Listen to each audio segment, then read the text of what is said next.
Hello to all the listeners and the viewers tonight. You are listening in on the Destiny Show on powerpurposeradio.com. Tonight I have a special guest who's calling in. Her name is LaDonna Smith. She is a domestic violence survivor and we will hear from her of the type of abuse she endured and how she became a survivor. So welcome LaDonna. Hey, Christy, thank you very much for having me. How are you? I'm doing great. How are you? Awesome, fantastic. Thank you. Well, as you know, my show is dedicated to domestic violence because my daughter was a victim of domestic violence and she's no longer here.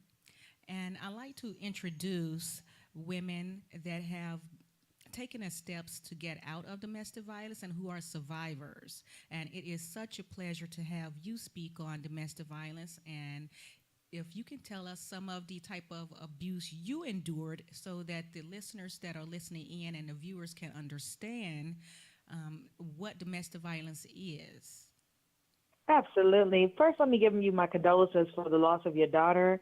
It's never difficult. It's never easy losing anyone, especially a child. I don't know from experience, but my condolences on the loss of your daughter, and I commend you for what you're doing to even continue her purpose even after she's gone to heaven. So, good job for you on that one, Christy. Now, Thank you. I like to tell people that abuse and domestic violence doesn't start when you say I do. There's obviously some things that have happened either over the course of your life or some things that you never got delivered from or that you just continue to deal with. And so when I got married, I thought it was a way of escaping all the rest of acts that I had before got carried into the marriage, or so I thought I was married. For 4.5 years, I thought I had married this awesome man, this wonderful man. He had everything that I thought that I wanted, but I didn't know at what cost that it was going to be that I got it. And so when I said I do, he did. So I went through living with someone who decided to take my keys. I used to have to sleep with my keys in my pillowcase so that I would have my keys the next morning, money in my pillowcase. So I learned the true meaning of sleeping pretty, by the way. I had to, go through being pushed outside in just a t-shirt and, it's cold outside now in December, but imagine colder temperatures and being outside in just a t-shirt and socks, maybe socks. No coat, no hat, no nothing. He's tried to push me out of vehicles, moving trucks while we're driving down the highway when other cars are coming. He literally tried to, well, he did poison dogs and say that I did it by putting, my stockings and my knee highs in their food. We went through him cremating dogs and putting, them in boxes and putting a statue on top of them, taking my car or trying to take my car while I was at work to make it seem like it was being repossessed, tearing up my temporary paper tags that we used to get and throwing them on my dashboard so my car could get taken. You want me to continue? We're just at the tip of the iceberg. Wow. And I can relate to some of those things because with some of the women that I work with on a daily basis, they have said some of the same very similar things of what you said, as well as other women have stated that they were almost murdered, and Mm-hmm. that their abuser had done so many different things to actually try to have them killed as well. Mm-hmm. And I just want to bring awareness to this that for a lot of women that are experiencing some of these same similar abuses that LaDonna has experienced or other types of abuses, that it's very important for women to understand that if someone is abusing you, they do not love you, they do not care for you, and Mm-hmm. especially if they're doing things to you that's causing you to um, wear extra makeup, things to cover up marks and cuts and scrapes and bruises and black eyes, and you have to go to the doctor and make up stories that you slipped and fell or that you bumped Mm-hmm. yourself into a door. And all of these things are the physical type of abuse, but as we know that domestic violence has a whole lot of ranges of abuse, such as psychological and mental abuse. And LaDonna, did you experience any type of psychological or any type of mind games abuse as of dealing As dealing I with your husband at that time? I didn't just go through the emotional, physical, spiritual, physical, every type of abuse that you could think of under the category. At some level or another, I experienced it, both Mm-hmm. while I was married to him, before I was married to him, and after I was married to him. And so, even to this day, I thought that I was like finished being, mentally and verbally and physically abused. Well, physically, yes, but mentally and verbally abused. But there's people that will get very close to you, and if you allow them to, they'll continue that pattern, especially if you haven't swept out all the cobwebs of your previous situations. And with me in general, it was a thing where not only did I experience it from my husband, but there were other people around me as well. So there were people who tried to do control, tried to do manipulation, Mm-hmm. and he was doing it too. So it was almost like it was okay because I had been dealing with it for so long. And so with my ex-husband, as far as the emotional and everything, he would call me fat, call me hippos, and he would like for Christmas he bought me some of the ugliest stuff you could ever think. That's devastating because you're expecting these wonderful gifts from your husband who's supposed to love you, and he's getting you this stuff that you're like, oh no, this is Mm-hmm. horrible. And then, as far as the spiritual stuff, like we actually joined a church together. And the day that I joined, I had wore my hair over my eye because I had a black eye. Well, he went and joined the church like he was, super saint. Nothing was going on. Everything was good. And here I come behind, and we go in the back and have prayer. And I later realized that the lady who was praying for me may have been experiencing the same stuff because she actually, I recognized the signs later on as I became more aware. And so with the emotional, I mean, there were times I was crying so hard on my floor that I busted blood vessels in my eyes, or Wow. that I had couldn't sleep, or imagine, you anything that you love gets destroyed. So I had like pet birds at one time, pet dogs, and he would let the dogs destroy the birds. So I literally had to come home. He had to end up cleaning it up because he had to try to play it off like he didn't do it, but Mm-hmm. he let the dogs destroy the birds, like destroy their cage, eat them. Feathers were all over the bed, the bathroom. You can only imagine my ensuite covered in feathers, and I'm just like, oh my God, this is disgusting. Yeah. And then having to go and explain to people what I'm going through and nobody believe you. I'm sitting at work and get 76 phone calls in one day at my job. I Mm-hmm. had to just quit my job, and I had a good job. I was working for the state of Maryland, and it was like I had to leave because I felt in fear for not only my safety but those around me. So it was just a thing where you go through so much stress and trauma that after a while you're just like you feel defeated. Like this is just I can't do this anymore. Right. Right. And I want to give you all the love in the world that I'm so happy that you were strong enough and were able to get out of this relationship because the longer you stayed in that marriage, the worse it was going to become. Right. And that's what a lot of individuals don't understand is that the longer you're in an abusive relationship, the worse it become, especially when they think that you're telling someone about it Mhm. and that you're planning to escape, then that's when it goes to the next level and a lot of women end up murdered because they want to leave and the abuser wants to continue to have that power and control and don't want them to leave. And so Right. I'm so excited that you are here today, that you are a survivor, and that you're able to talk about this because I've met women that are survivors but still afraid to talk about it. And so I want to give you all the love that there is because this is such a wonderful thing for you to be able to go into details with it and be able to talk about it. So Right. thank you very, very much for that. Thank you. Oh, you're welcome. And so one thing about it is that when they are stalking you because of the type of the stalking that you experience with him calling your job, just calling and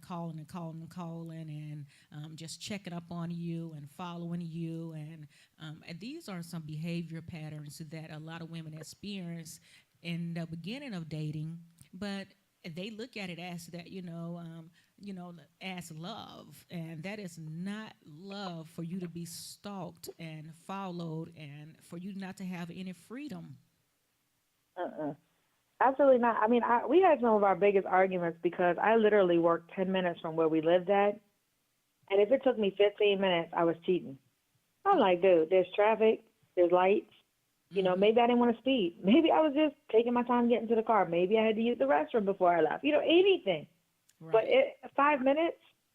What's 5 minutes? Now, I'm not saying nothing could be done in 5 minutes, but that's not. I was so loyal to my husband, or what you want to call him, because technically, even though we had the marriage license, Christy, the ceremony, and my name changed, we weren't married. We could talk about that in a second, though. And so I had to deal with, even the rationale of, okay, dude, back this is back when everyone still had house phones. So I'm like, you picking up the phone, you're listening to my conversations. You knew Mm-hmm. about any male friends that I had before we even got together. I introduced you to my male friends and their girlfriends. So it wasn't like I was just like, being secretive. I think I was too open at that time, so that he could actually know everything and too much about things that I should not have even told him. Well, that I should have gradually told him. And so what eventually happened was that, when he got to the stalking stage, I used to think it was so romantic in the beginning because I worked at night Mm-hmm. and, here he was coming to meet me at my job and he gonna make sure I got home safely and, hey, I got a good man. Yeah. Make sure that I got to his house safely. Like, oh no, you're following me or I'm following you to the house. Stop. Don't not if we stop at the store, we're stopping at the store together and then we're gonna go to my house. And it's like, wow. So I have my own car. I'm working two jobs and I'm in college, but yet I can't go anywhere by myself anymore. I'm 25 years old. Are you crazy? Yeah. And it was just, it changed from being loving and considerate to being, oh, you're a jerk. This is just not going to work for me. I can't believe that you're even, doing this to me. Yeah. And And most of that comes from his own personal insecurities. absolutely. And see, what I found out is that when he and I started dating or whatever you want to call it, he had a living girlfriend at the time. And so I'm sure she wasn't the only one, but at the time he made it seem like she was just this horrible person that was doing all this stuff to him. He did the woe is me thing. And Mm-hmm. being females, we're very emotional. So it's like, oh my God, it really? No, Yeah. she didn't. What kind of woman is that doing that to you? You're such a great man, and she's gonna do this to you. That is, I can't believe it. And then all the while, it's him doing it to her. Because Yep. there was even a time, Christy, where she came over to the house to get her cosmetology license, right? Because apparently when I came to the house to stay permanently, she had just left for work. That's when I said to go to work that day earlier, but he changed the locks on her, okay? So she couldn't get back in. I'm in there. I'm cleaning up. I'm, decorating. This is my house. Hey, I got my own place now, right? Hey, I don't have to pay any bills. I'm winning. And so what happened was, she came back. She came home from work and was like, okay, I can't get in the house. All her stuff was in there. And I didn't realize at the time that I was actually watching a movie and a sneak preview of something that was going to happen to me. Because the same thing, I left, he changed the locks, I couldn't get my stuff. And I'm like, wow. Only difference is I married him. She wasn't married to him. Mm-hmm.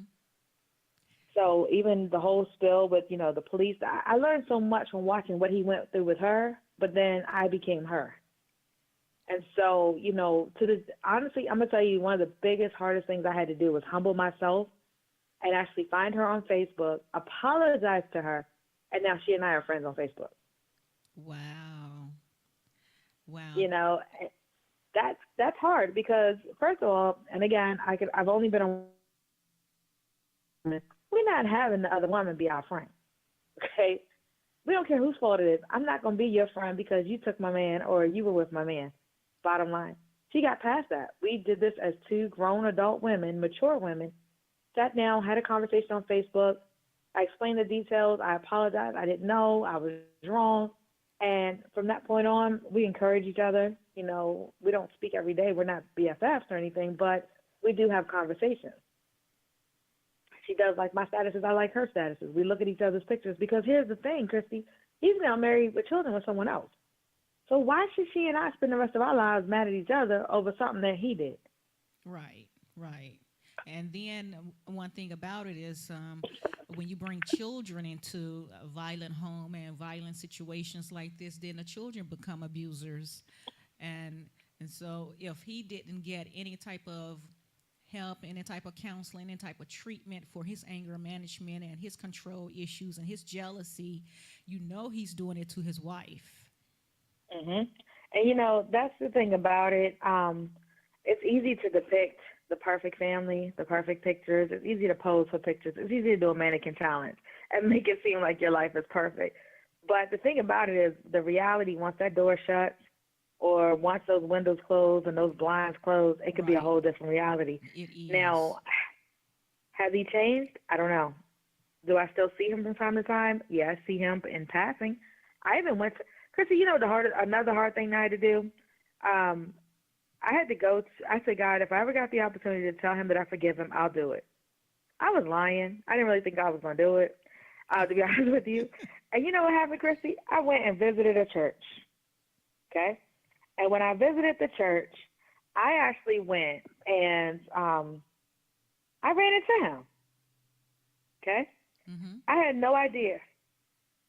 Okay, and I had no idea. And so I was sitting there and I was like, okay, I think I just saw my ex-husband. And people were like, really? Because I went with a group of people. And they were like, really? I said, yeah, I think I just saw my ex-husband. Oh, man, I'll go tell that dude I forgive him. So I walked over to him. I called his name. And he ignored me. But he had that little smirk on his face like, I hear you, but I'm not going to answer you. I'm ignoring you. I want you to feel so stupid. And so I'm like, okay, well, at least, I'm like, hey, God, I tried, right? I tried. A few minutes later, he saw me talking to a guy, and he walks over to me, walks between us, and then comes back. He goes, oh, hi, how you doing? Like, you don't know my name? I had your last name, dude, for 5 years. You don't know me? Okay. I said, come here. I don't know where this drift came from, Christy. I said, come here. Let me holler at you for a moment. Come on, step in my office. We stepped off to the side. I said, look, I just want to say thank you, first of all, for how you did me in my life. I really do appreciate it. And he's like, huh? And he had his hand in his pocket. And I said, oh, yeah, by the way, congratulations on getting married, too. Congrats. And he was like, well, thank you, too. Trying to make it still about him and be cocky. Hmm. What is he thanking me for? What reason do you have to thank me? You know what I mean? Like, I, I'm thanking you because you took me through a bunch of stuff and I overcame it. So I don't even like to say I'm a survivor. I overcame your situation. And so Yes. people talk about me now and say, sometimes you're too strong, you're too mean, you treat people a certain way. Well, they don't understand that, you have to go over people with a fine tooth comb. You And do. trusting people is very difficult. So if I say I trust you, that means I didn't put you through the fire, I didn't put you through the trials, and you've proven that I can trust you. And if you're somebody who just constantly betrays my trust, I'm not going to give you that same openness that I give to the person over here. So at times I'm an extrovert, but at times I stay very quiet or to myself, or I'll just be on, my computer or my phone, and I'll just be in my own zone because I found that it's more, I can maintain my sanity that way. I don't have to go through the foolishness and just drama. I don't have time to think about drama because I'm working and building so many other projects. So my Right. mind has to stay clear and focused on the bigger pictures, not just the little situations now. So abuse and domestic violence, I don't have time for that anymore. So it's my job now to be a key and open the door for those who might be going through it at any level, whether it's not just the physical, but emotional, physical, spiritual, mental, any kind of abuse, sexual, whatever it is. Let me help you get out of it because you got something better, bigger and better to focus on and bigger and better to do. Yes, yes, yes. Amen. Amen. Yes. I like that. I Yes, like that. I ma'am. like that because that's what my organization is all about. And that's the empowerment and the rebuilding and bringing women to an attention to where they can understand their self worth so that they can Mhm. know that they're loved, so they can know that you don't need a man to say I love you, that you are loved Mm. by the most high. That's the highest man above who loves you. And Yes. so I love And it. that's really the only man who matters, really, if you be honest with Yes. yourself. Yes, that's right. That's right. Mhm. I love it. Yes. Yep. And so, what was your turning point that you said, look, this is it, I'm leaving? And what were your strategies for your exit out of domestic violence? You know what's crazy? It's gonna sound really, really funny, but the reason that I decided to leave him was because I liked somebody else. Yeah. Okay. And I wanted to prove to this man that, hey, you know what? I don't like my husband anymore. I'm gonna be honest with you. I don't love him. I don't like him. It's all about you. That was another misconception because I'm leaving one situation to get into another situation. Before I close the door in this situation, I'm already trying to crack the screen door on this one. And so what I eventually had to do is I said, you know what? I'm going to, start it off the process. I'm going to start off the process for this person, but I have to do this for me. I'm drinking, I'm smoking, I'm doing all this crazy stuff, killing myself to cope with the stuff that I had to deal with over here. And yet this person still has me doing these things. I need to get free from all of this. And so I had to start getting that strength. And the breaking turning point, the reason why I say breaking turning point is because it wasn't just a turnaround. I don't want to do a 180. I need to get out of this and break this cycle and break these issues and break this drama. Right. And how it happened was I started writing a magazine article.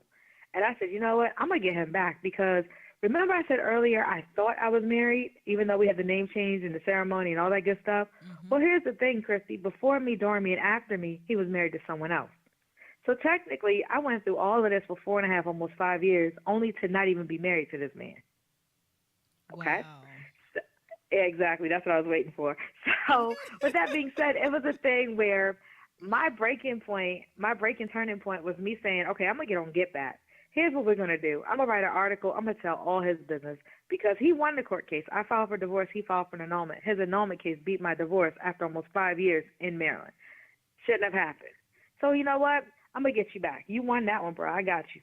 And so I started writing. And before long, this 2-page magazine article turned to a 132-page book where God had me started flipping some things out inside of me that I didn't want to deal with before, that I had never faced before. So now I'm facing childhood issues all the way up to my adulthood.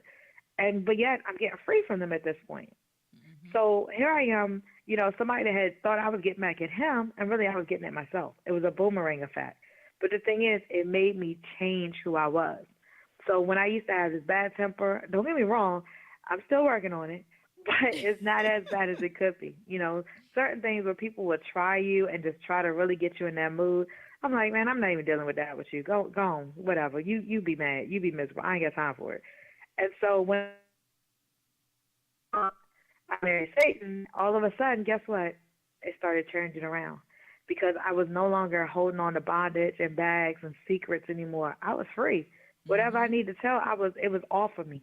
And so I was able to start, living life to the fullest and getting back in the church. I was going to church, but I wasn't in the church. It was okay for me to stop drinking and stop smoking and stop doing all these things that were killing me and yet still be happy. So people always say, well, you're a jokester, you're silly, you're goofy. Yeah, I might as well be this way. Mm-hmm. And so that was my breaking turning point. That now it's like, let's go. What's next? What else we gotta do? What else? What's the next project? What else you got? Oh, that's water on the duck's back. That's not even gonna faze me. What else you got? Come on, you gotta come harder than that. And here we go. Wow. And, sometimes it takes for you to think you're moving on and then come to find out that you're still stuck so that you can reach deep down inside and find yourself and understand your need for being here on this earth and the power that you hold with inside yourself. And that's a wonderful testimony because with the writing and with you realizing where you kind of went wrong, but overcoming all the abuse and all the antagonizations and all the things that happened to you and what you say now a fake marriage, but at that time it was a marriage in bondage. Mhm. And you know what? One other thing, just kind of piggyback on what you just said, Christy. One of the biggest factors of this whole situation is that I had to be reintroduced to my value and be reintroduced to my worth. And so I had never been somebody that had, the best self-esteem because I had people that were around me, family and everything, that basically threw a lot of dirt on me growing up. Mm-hmm. And not to sound like a cliche, but I saw something not too long ago that said, People thought that they were throwing dirt on me, but they forgot I was a seed. And so the revelation I got is that the more dirt you threw on me, the deeper I'm going to go, the more roots I'm going to have. Once that sun hits it and that water hits it, I'm going to start to blossom. The more that I start to blossom and bloom, the more beautiful it's going to get, and the bigger it's going to get, and more fruitful it's going to get, and more productive it's going to get. Yes. So after a while, I went from being somebody that was like, oh my God, I can't believe they said this to me. Oh my God, they did that to, man, whatever. You can say what you want to say, and what? And it's like, I look you in your face and be like, look, I'm not going to fight you, but you can say what you want to say. I'm not going to back down. You can do whatever you want. It's not going to hurt my feelings. Yes. Yes. Yes. It's And like, look, I'm yes, and as that fighter in you, I can hear it. I can hear it. I'm telling you, I love it, and I love when I can speak to individuals have who, to get uh, free from that person. Let them live their life. Let them control their own lives. yeah, Let them let them stay in their own, their own closet of despair, and you go on. There's so much more. Once you get free and you can take a deep breath and see the evolution of who you can become, nothing can phase you. Nothing. You can't be phased by jealousy, deceit. None of that is going to, it can pierce you and kind of cause you a little pain, but it's not going to be detrimental and stop you. and that's right. If anything, it's going to become anything. Since we had mentioned about God, we were saying about anything that's enemy of God is an enemy of mine. And in the Bible, it also says that your enemies will become your footstools. Well, if you get enough footstools, they become steps. If you get them quick enough, you get enough steps quick enough, they become escalators. You get enough escalators, guess what? You now have an elevator. So either Ooh, way, you're still yes, moving up. yes, yes. You're still Tell moving it. up. And the more enemies that you have, the higher that you can go. And that's Yes. that's my testimony. That's my story, and that I'm sticking to. The more I have, like God, don't like me. Hmm. Yeah, So, and and God says that He will never give you more than what you can handle. And so I know that out of everything that I've been through, I know that God is looking down and He's moving things out of my way and He's putting me in positions and putting me into places that I would have never thought I would be in. And I'm exactly. going with it. I'm loving it. I am taking this and I'm rocking it all the way through until God tells me it's my time. Job well done. I can rest now. Yeah. So yes, yes. And I love what I do. I enjoy this.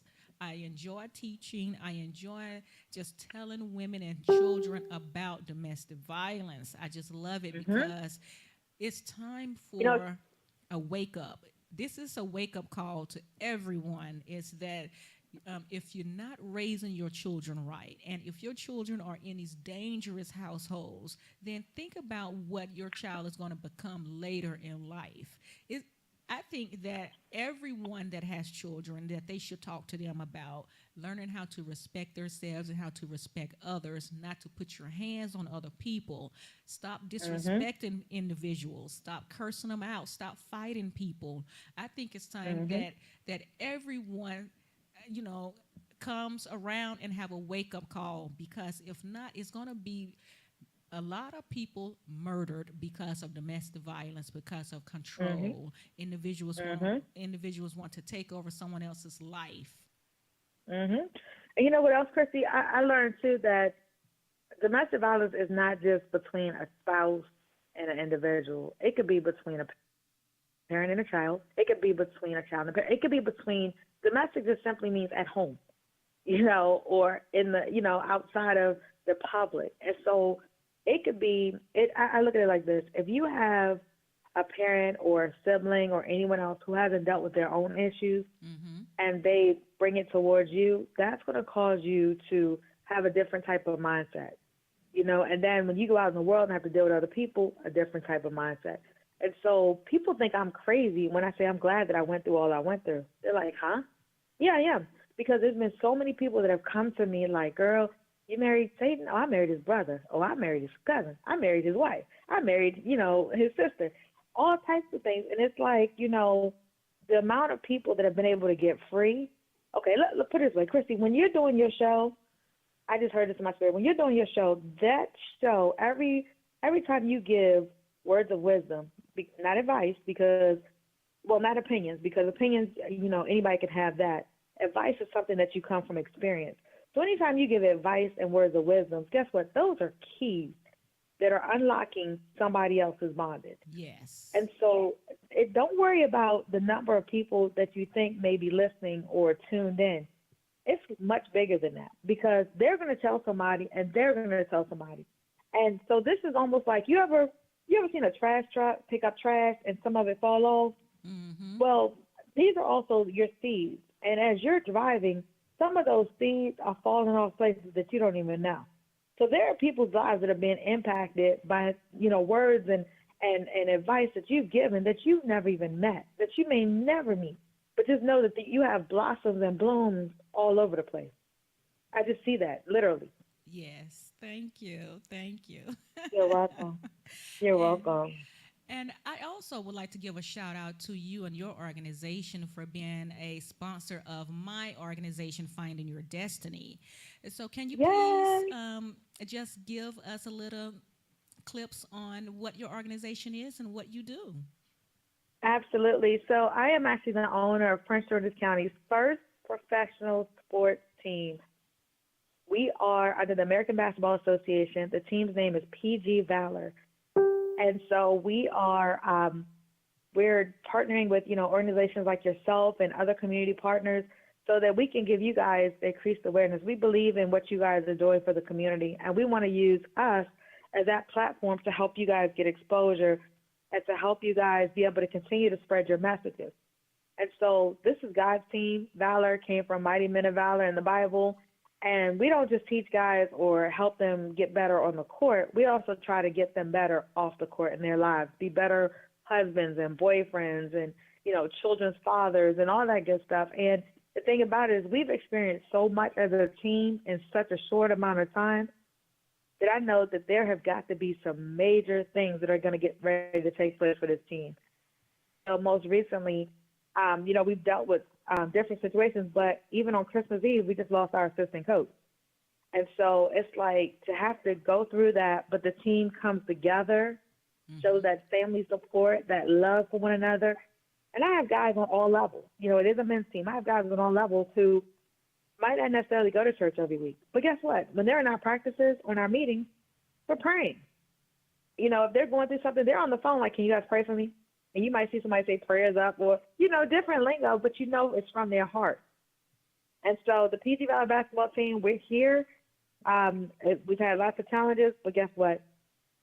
As I said earlier, the more challenges, the more we're going to excel. So we're ready to keep moving forward. So that's us. All right. Well, thank you so much for that. And I also thank you again for the wonderful sponsorship for my organization.